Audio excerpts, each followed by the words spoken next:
done like 40 years in a penitentiary together.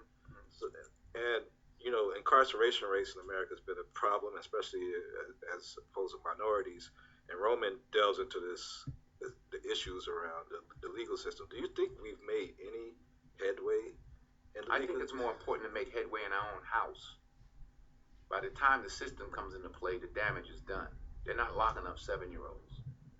Yeah, yeah. You know, I was in Chicago a couple of 3-4 weeks ago, and we saw these little kids on bikes with masks on the side of their head, like 5 or 6 of them.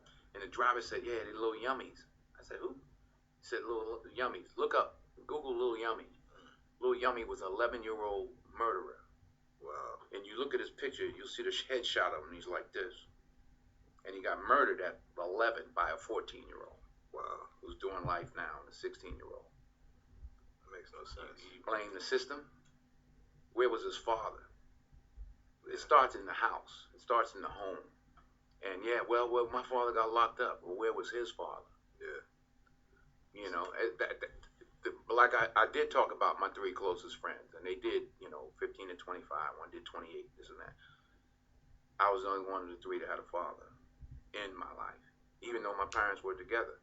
But I still had a father who was a gentle man and a good example, and they didn't. We can blame the system if we want, but they didn't lock any of us up at 7. Yeah.